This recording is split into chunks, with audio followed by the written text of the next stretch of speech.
Kitchen. Okay, well, a couple of weeks ago, or maybe a week ago, I cooked some ribs in the oven, and I guess it was bad weather. It was cold outside. I didn't feel like going out, so I cooked them in the oven, which is great when you're in the middle of winter and you're having ice storms like we had this past weekend. So I'm going to show you how to cook some nice barbecue ribs in your oven without stepping outside the door in the cold, and you're going to have a great finished product when you're done. So the first thing we're going to do, we've got a slab of ribs here, and these are baby back ribs. There's also lots of different types of ribs, St. Louis ribs, there's short ribs. These are pork ribs, and they're baby backs. So the first thing we need to do is, there's a lining on the back of the ribs that it's hard to chew through it. So you want to remove it before you start cooking these. And that's how you're going to get the best results. I'm sure some people cook them with the lining on the back, but if you watch the pit masters and all the barbecue experts, they say take it off. So sometimes this is a very easy thing to do, and sometimes it's not. And so I was watching some videos by some of the pit masters giving little tips on how to get this off the easiest way. And what made a lot of sense was, the one fellow was using a butter knife, but I've got like an icing tool here, and it's got a rounded nose, if you see that. And what that does is it allows it to get underneath the skin without ripping it, tearing it. So, I was thinking butter knife, okay, well, I've got this thing here too, and that's probably a pretty good idea. And it works. So what you got to do is try to find a spot and ease this thing under here. I made a little indentation already, so it's going to go a lot quicker. But you work the knife, you work this blade underneath here, and then you can work it from the other side too. And then once you have it coming loose, you can just pull it. And let me do one thing. Alright, here it comes. Look at that. That's all in one fell swoop. It was very easy. Now, sometimes that's a pain in the neck. But I recommend, like I said, find a spot in the middle and ease nice, dull tool underneath there and get it lifted up a little bit. And then you could just get, I didn't even need a paper towel for this. Sometimes, it's going to be really slick, and you take a paper towel and you pull it up. But so what we got left is this thing on the end here, which I'm just going to tear off. And so we're in good shape here. And that'll go in the garbage. And we've got our ribs ready to be seasoned and put in the oven. So let me rinse my hands real quick. Use some soap. Alright. So another thing that the experts do is they put mustard on the ribs before they season them. Now what we season it with is what they call a rub. And you can put any ingredients you want together for a rub, and I've already written down my rub here, and so you'll be able to either make your own, or you can buy a rub in the store. They sell, hundreds of them, and they have all different kinds of ingredients. Some are hot, some are salty, some aren't, and just whatever your taste is. So what we're going to do is take the mustard. I'm using Dijon mustard. The pick guys like the yellow mustard. And I've never been a giant fan of yellow mustard, so I'm going with Dijon. I go with what I like. And I've told you that before. Go with what you like. Like if, you know, you might not want to put mustard on, that's fine too. But last time I made ribs, I put the mustard on. They were damn good ribs. So, you know what? If it works, if it works, do it. That's all there is to it. So, I'm getting my mustard all over. You want to get the ends of the bones too. And this is what they call building flavor. I mean, you know,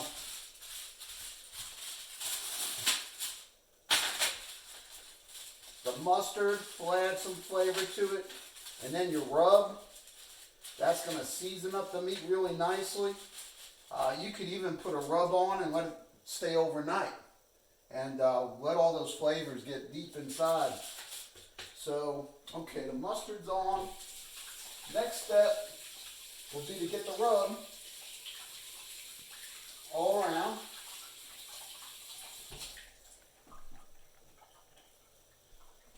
And here we go. So this is the rub I made this morning. And like I said, it's going to be listed in the notes. So, but there's all kinds of good stuff in this rub. It's salt, pepper, garlic powder, cumin, brown sugar.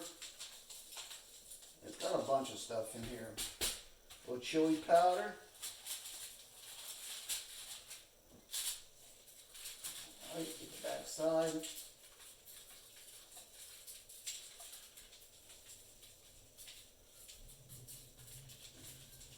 So I've got the oven right now preheating to 275 because what we want to do is we want to cook ribs low and slow, baby. Low and slow. That's the way we like it. And that's the way you keep the moisture in the ribs and don't dry them out. Turn into leather. You don't want to eat leather. Okay, so I'm going to add a little more rub on the top here. Can you still see this in the picture? Okay. So now, get this nicely seasoned up. So, now what I'm going to do is I'm going to go in the oven for about 2 hours.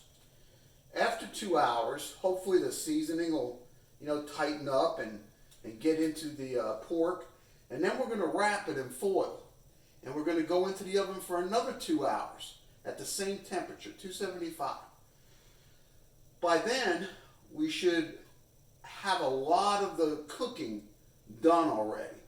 Then we'll take them out. We'll put them back on the rack, exposed, and we'll add our barbecue sauce. And then we'll start, you know, letting that barbecue sauce settle in and tighten up, and then we'll put another layer on.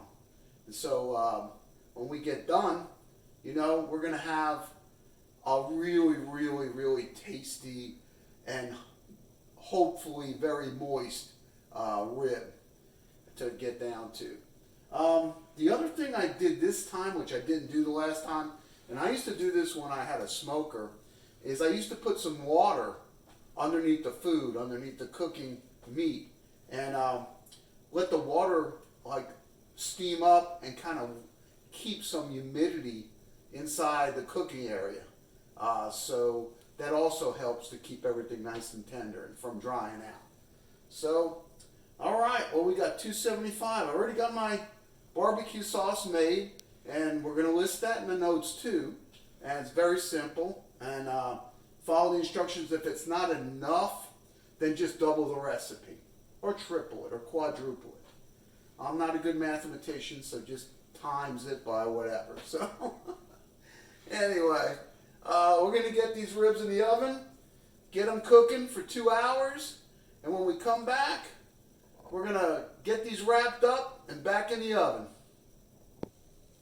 Hey, welcome back. Okay, so we've got our ribs in the oven, and they're nicely seasoned, and they've been in for about 2 hours now at 275. So hopefully that seasoning would have had a chance to, adhere to the ribs. And the next step is we're going to wrap them in foil and then cook them a little longer in the foil to get a nice, nice moist rib. And then it comes out again, and that's when we slather it with barbecue sauce. And then just finish up the cooking. So let's get them out and see what they look like.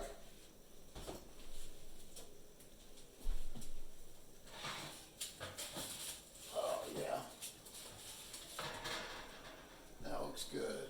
Can you see it? Okay. All right. They look nice. They're not done yet. And I'm gonna have to put some more water in here.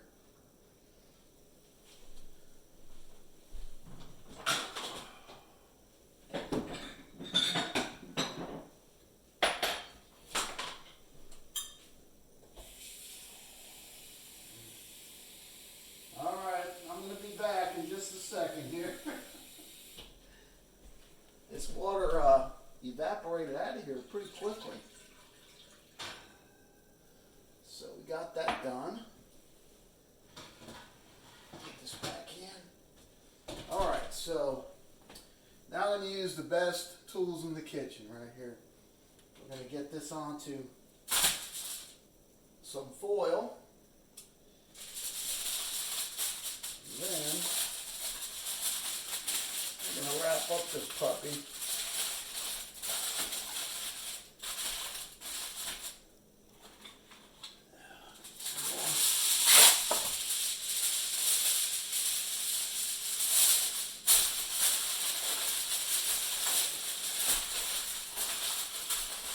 Alright, so what we're going to do is, this is going to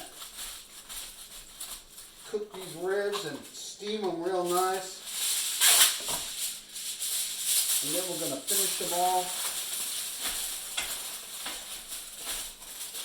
and get a nice, what they sometimes refer to as bark on them, nice mahogany bark. So this goes back in the oven, wrapped.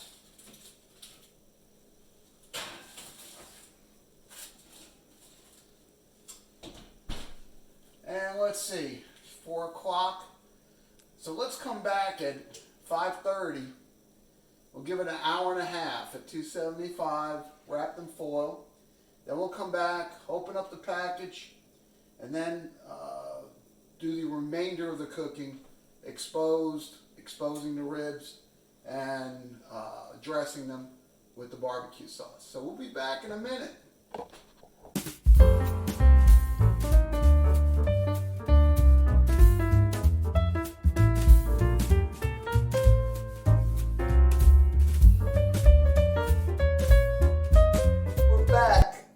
So our ribs have been in there, coated with some beautiful barbecue sauce, and now we're going to bring them out and see if they're as great as I think they are.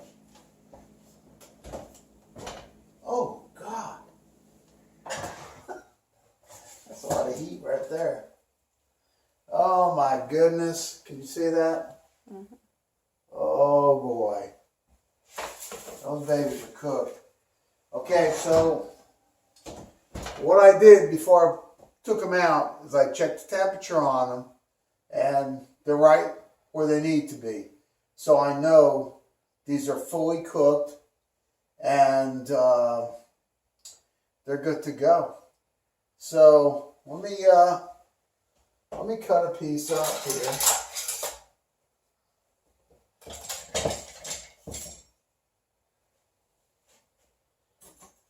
Turn these over. Oh wow, yeah, they're done. Look at that. They're just falling. Oh my gosh, look at that. So the bone Just came right out of there. Look at that. And these babies are cooked.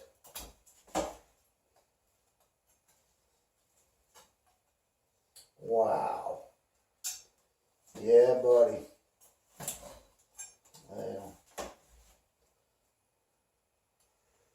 Yeah, the bone's just coming completely out. That's how cooked they are.